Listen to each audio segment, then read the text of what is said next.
Am I live? Hey everyone, welcome back to J Hood Creative. So I think one of the great things about our online community where we talk about comic books and our passion for collecting and things like that are the contests that people throw out.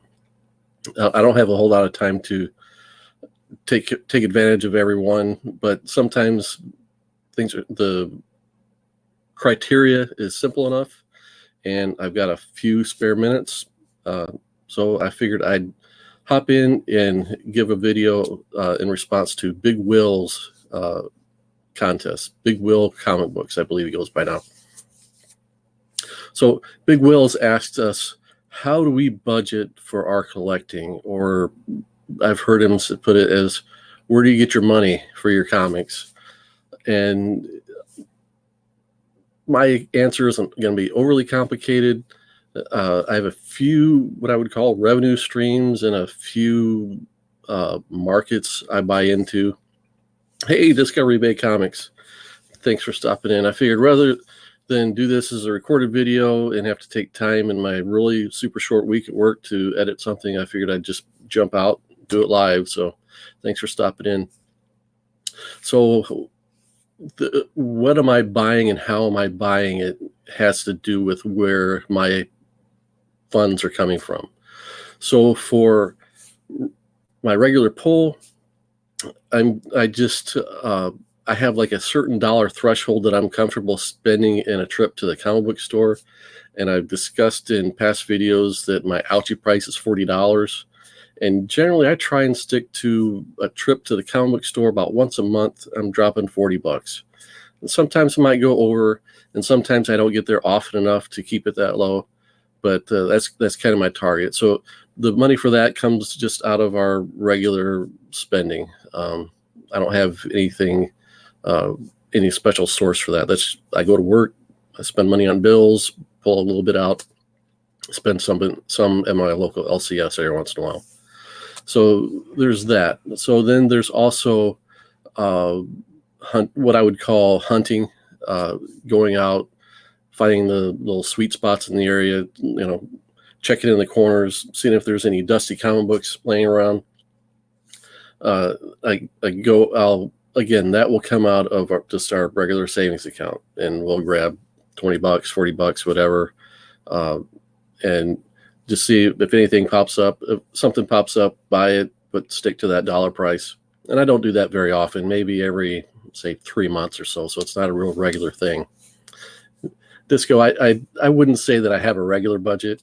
I have kind of just dollar figures in mind of what I'm comfortable spending more than anything. So then, so shows, where does the money for shows come from? So shows, my wife and I give her heads up, say C2E2 is coming up in 2 months. I'd like to go. And generally she's fine with it. She kind of just lets me do my thing. But the last couple of years, the money for that's coming out of a different source than our regular income. But generally in the past, it's come from that, just saving up a little bit, just making sure we've got, a little stash, extra in the bank account, maybe save some from a freelance job or from tax returns or something, or a bonus at work or whatever, just where extra money comes in. It's just stash a little bit of that away, a few $100 to go to a show. And generally when I go to a convention, I'm not spending the night. We've got enough shows around in the area that it'll just be a day trip. Sometimes in the past, I have spent the night, and our budget has been bigger, and we've made a vacation out of going to the Heroes Con in Charlotte. I've done that a couple times. So there it was a big spend, but it was also more than just buying comic books. So I mentioned my freelance project. So I do that a lot. And in most cases, the money I get from that it's still coming into the house. And I'm not able to really spend that much out of it. I might spend, maybe 10 or 20% out of that on something special for myself. But the rest of it, usually things work out. By the time I get a big kind of bankroll from a project, We need tires on a car. We've got some big expense, new refrigerator, whatever. We end up, that works out. We usually need that chunk of money for something just for the household. So it works out. Or we just want to stash it in the bank and just have a little cushion there for where we'll need it later on. And then, but where do I come up with money for big ticket items? Now, I've talked about the X-Men 101 that I bought this year. It was my first big purchase this year, where I spent 3 figures on that. And that's the only time I've done that. So I am saving up for a bigger book. My next grail is Giant Size X-Men #1. I'm hoping I'll get in the 7 to 8 range. But where's the money for that coming from? So when I finish doing my paintings and such, in some cases, I find buyers for the originals. And that is the money that my wife and I have talked about, that I can take that and stash that, and I can buy something bigger and better with that. But I still want to be smart about it. Make sure it's a case where you want to have the money available, and when a deal comes along that really makes sense, you have the money in the bank to go for it. So that's kind of what I'm hoping to do. So yeah, that's it. I wish I was the type that I could go out and on a monthly basis shell out and buy minor keys or throw out, a couple $100 here or there. Hey, Coach Vic, you want all my Static Shock books? Okay, I'll sell those out. Yeah, you've got all my Static Shock books. Let me tell you that. So looking at the coming year, I want the Giant Size X-Men 1, but I'm also looking at, in the past year, I've been chipping away off of the sale of an original art piece. And that's how I've been buying. That's how I went to the show I went to this year. That's how I've been buying minor keys here and there throughout the year through eBay, or taking advantage of something on in an auction or Instagram. So looking forward, this Giant Size X-Men book, I'm going to have a big bankroll, and I might be in the position where I'll have more on top of that.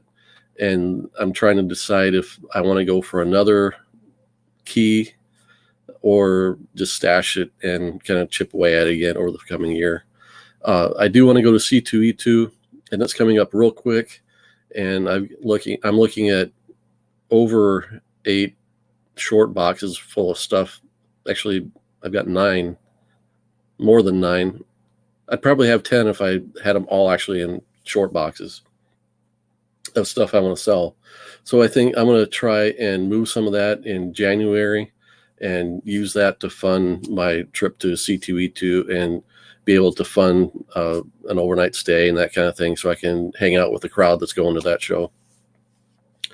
And then I had planned on not going to C2E2, but when I hear guys like Comic Head and D-Ronk and other people are coming in from out of town, Comic Books NYC, coming from out of town, I want to take advantage of having that group there, getting to hang out with you guys for a while. Normally I wouldn't go to C2E2 just because the show is kind of is busy. They don't have a whole lot of comic books. The ones they do are expensive. They have a ton of creators there, but the big name creators, you're going to stand in lines for half a day. And I've been a big autograph hunter over the years, and I've stood in those lines for an hour and a half for a Jim Lee and things like that. I'm just not doing that anymore. When I go to a convention, I'm usually shopping. I'll take a handful of books of things where I don't have autographs already, and I really want someone to sign some work. I'll bring that in, but not always. If the line's too long, I'm just going to have to pass. But so I want to hopefully sell off some of the extras I have and use that to really fund my C2E2, so I don't have to chip away again from my Giant Size X-Men fund to be able to go. Yeah, Disco. It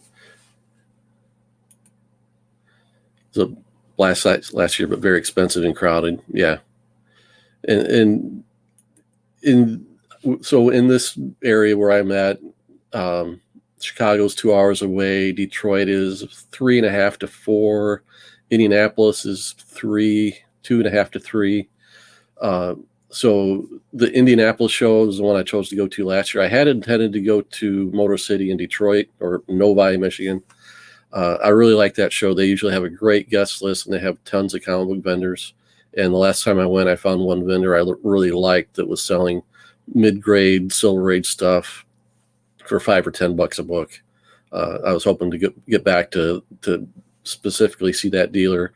So I chose to go to Indy to get Jim Starlin's autograph. That was an easy process. Went on a Sunday when it wasn't busy again. He was basically standing there with no line, so got that right away. They didn't have as many comic book vendors as I like, but I did find a couple that really had some good stuff at good value, so I took advantage of that. So now I'm rambling, and I wanted to keep this short and just give a shout out to Big Will. You were away for a while. I was glad to see you back. We hadn't really kind of crossed paths because as you were leaving, I was kind of coming in. But I definitely value you as a part of the community and look forward to seeing more from you. And hopefully we can hook up on more in the future. So that's it. See you guys later. Remember, faith, family, comic books. We'll see you next time.